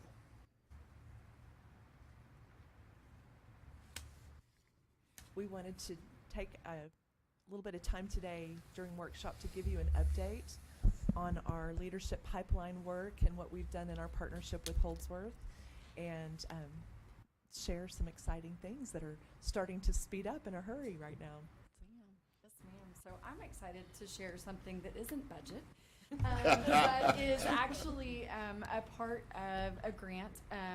We were named as part of a grant with the Holdsworth Foundation that is sponsored by Charles Butt, which is an incredibly generous grant that allows us the opportunity to work on the Lubbock ISD leadership pipeline. So in the world that we're in and the things that you just heard described, looking at helping to develop both principals and assistant principals that are powerful, incredible, strong leaders is the purpose of this. And we know that over the next 4 years is going to give us some really great opportunities for our campuses. So we want to give you a year one update of what we have accomplished this year and then what is coming in the years to come. So we began this year looking at our current reality. So we did a deep dive looking at how many principals do we lose, how many assistant principals do we lose in the last 5 years, what does that look like? What is our reality? What does our makeup of administration look like? And what do we want that to be vision to see in the future? What is coming? What do we hope for? What do we dream about? And what could that look like to have more incredible leaders in our future? We already have incredible leaders, but we know we have some on the horizon as well. And then we began working on a multi-year plan. This is a 4-year grant and gives us the opportunity to pick up projects each year. And then I'm going to talk about the opportunity for our campuses too, which is one of the most exciting components of the grant. We created project plans. I'll show you those in depth a little bit. We worked on what it means to structure our teams so that you have the right people in the right spot doing the right work, and what does that look like to launch people in a progressive path so that everybody has an opportunity to grow and learn together and everyone gets to participate. And then we, as Dr. Rollo mentioned, the work is about to ramp up and get really extreme, and that's what I'm going to talk about most of our presentation today. So when we look at that partnership, we began with the district leadership program defining the change. So we had to look at that assessment, look at the vision, begin the plan, and then start on that launch. As part of our launch, the work that we did this year was to create our leadership definition. Our leadership definition is grounded in our 3 core values that you have seen us use time and time again, and we're excited about the launch of our leadership definition at Convocation next August as we share that with all of our staff.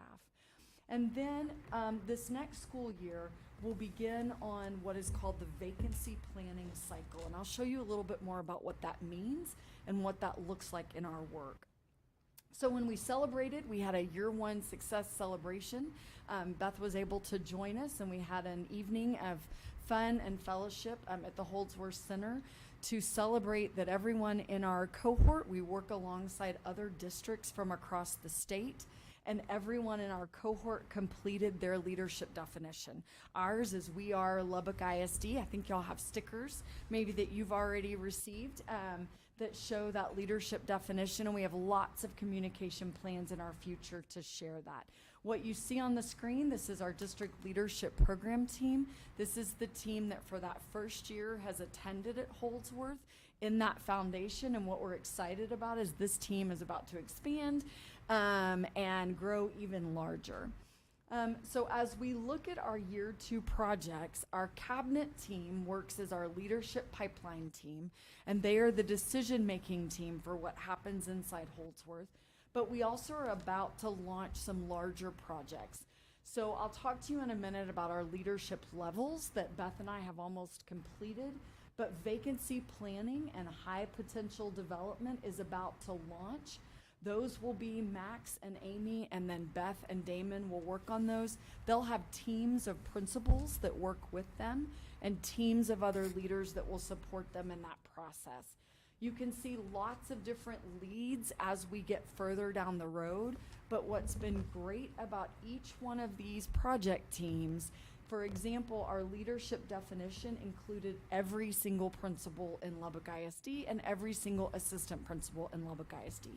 So we're doing a really good job of making sure that all of our teams include all of those campus leaders having a voice and guiding that conversation and that work, so that not only is there buy-in, but we're creating something that fits their work and what they're doing, and we're relying on their expertise to get there. The role of the people you see on the screen is they serve as facilitator. So that means they set up the time and the place and the comment and the questions, but the people answering the questions and doing the work are our principals. So as we launch projects, you'll see we're right here in March, and we're getting ready for all of these project leads in the next few months will begin their conversations with Holdsworth staff. Holdsworth staff help you on each project. They provide all of the facilitation. They provide all the documents. I'll show you some examples in a minute, but they help you launch the project so that you're ready to go. The majority of the work will happen over the next 9 months. It will be intensive in that project time so that we have things ready for that following school year to move forward. There's always an assessment to evaluate that is it working as it should, and then we'll decide on projects for that following school year.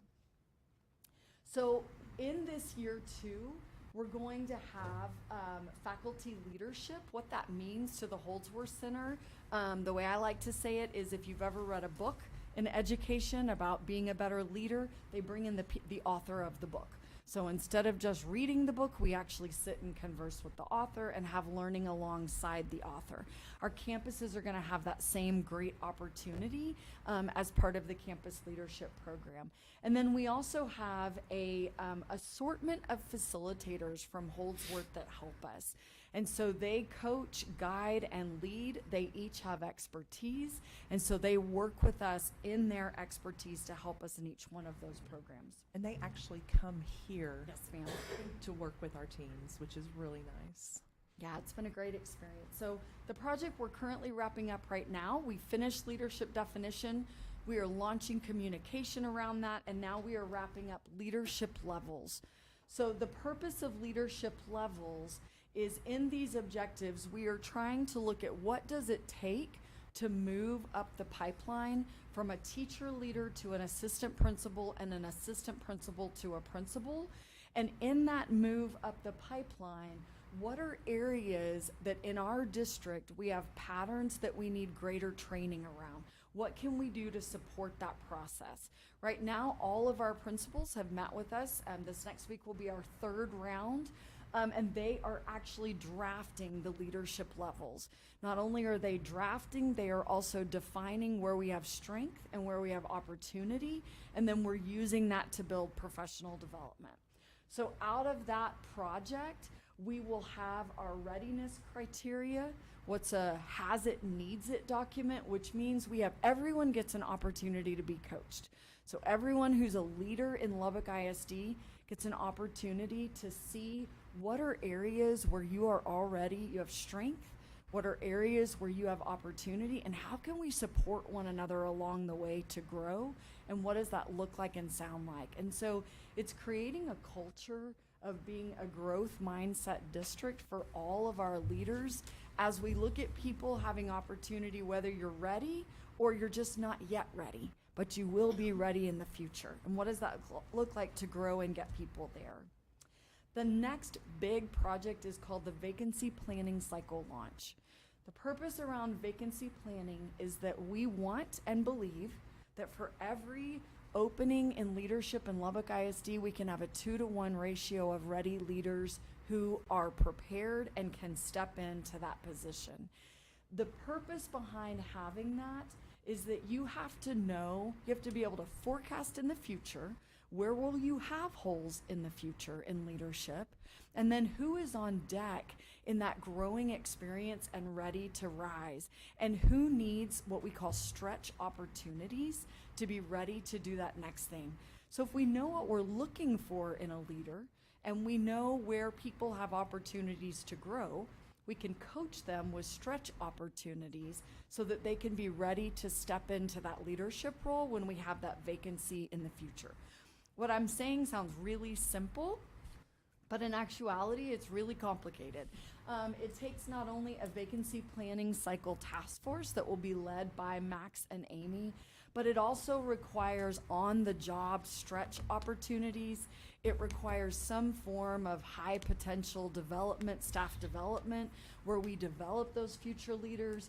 It means that we have to have an interview process that is transparent and open and matches those same criteria that we're looking for. So this next year, this is the biggest lift in our projects with lots of work.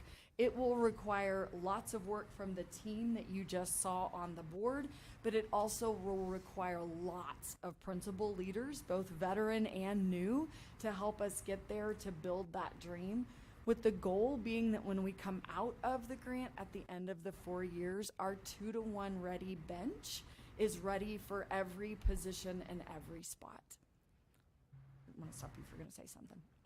The next part, I am incredibly excited about this part. This is what our campus leaders get to do.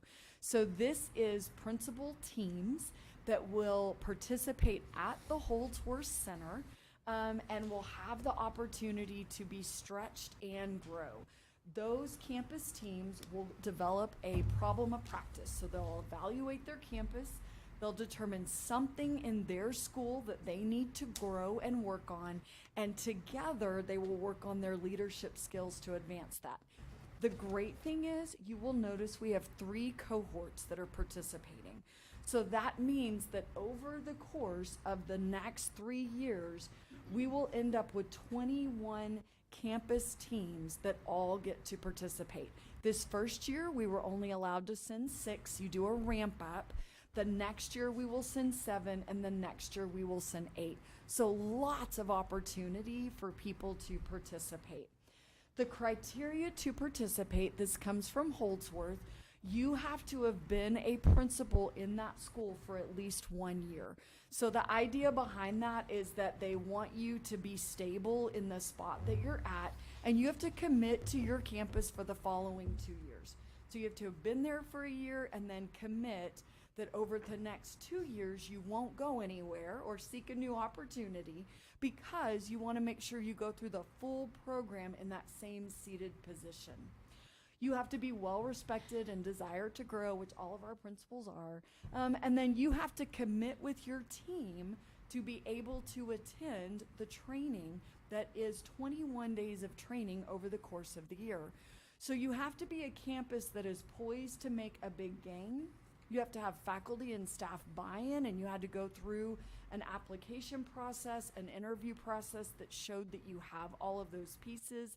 And then you have to have the capacity to take on the work.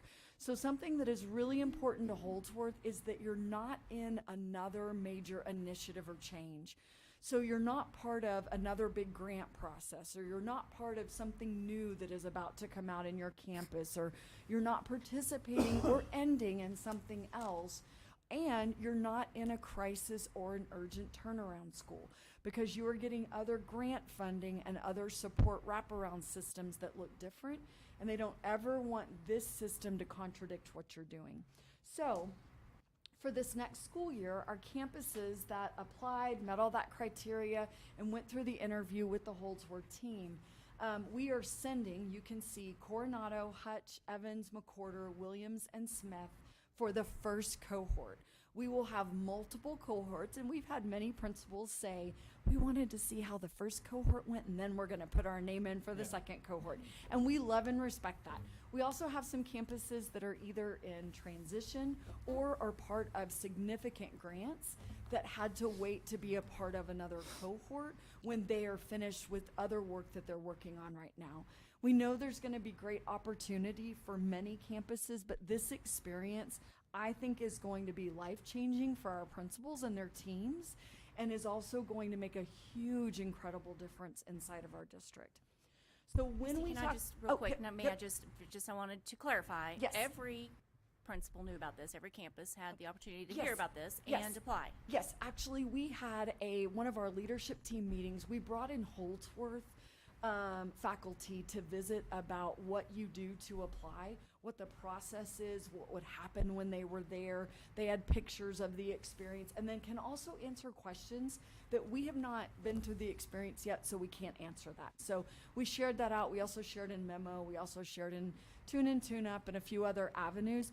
But one of the things to keep note of is that there are many campuses that had interest, but when you look at the criteria that Holdsworth provides, they know that their opportunity is probably going to come in cohort 2 or cohort 3, which is great.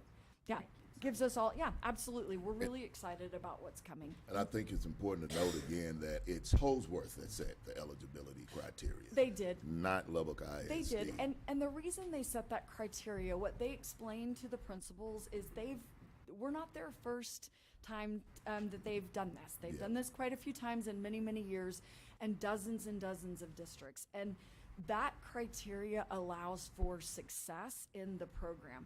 Because if you have a principal shift, and that's really one of the most important pieces, if you have a principal shift in the middle of the cohort training, it derails the team. Or if the principal comes to that program and the district is pulling so hard on them with something else, in a grant or a turnaround or something else, they can't really give it the time and attention that they need, and it's not really fair to the leader, because it sets them up to not be as successful as they could. Absolutely. I do want to clarify that cohort 2 and 3 are actually going to be happening at during the same 2-year period. They are. But they will not go at the same time to Holdsworth. They want to keep the group small enough that they can have lots of interactive activities with the other 6 districts who are part of this program with us. So they'll go in 2 shifts, but during the same 2-year time period. We're going to have lots of moving parts. It's going to be pretty exciting. More at once, really. what Yes. you're saying. Yes. It's Yes. different.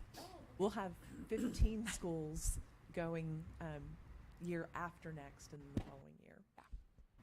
Well, Misty, actually, the middle year we'll have all of them. Yes, absolutely. And the goal is that you have a large enough percentage that it's a tipping point in your district. It's a large enough percentage that they learn the protocols and the practices that they can come back and then share with their colleagues. And then you have enough campuses that it tips that culture and thinking inside your district. Did you have a question? I did, yes. So how many campuses applied that were not selected in cohort 1? I'm gonna have to go back and look at my document. For year one, Oh, we had for- 6 campuses apply and 6 Yes. campuses were Yes, selected. yes. But many more who expressed interest in the next, one of the other 2 cohorts. Okay, so project management support. This sounds like a whole lot of work, right?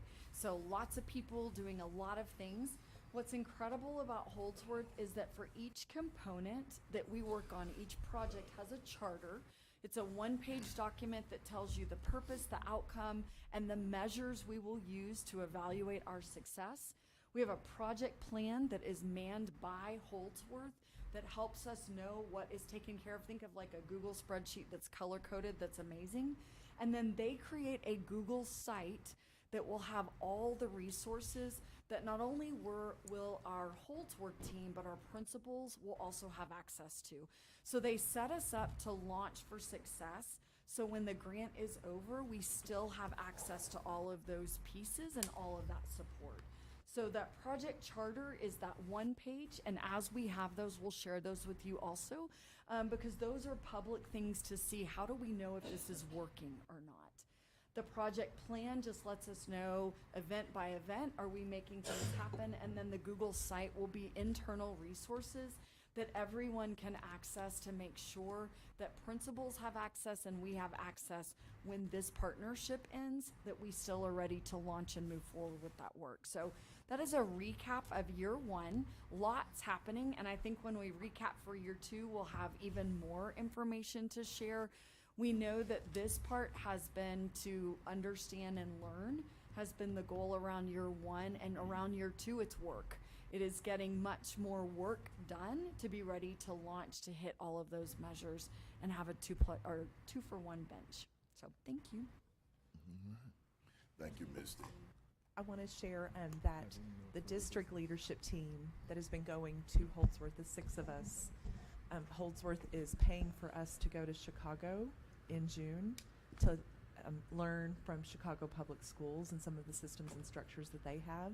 And then in the fall, they are paying to send us to Toronto, Canada, to look at their systems as well. So we're excited to have some outside of Texas perspective on ways to improve our systems and structures.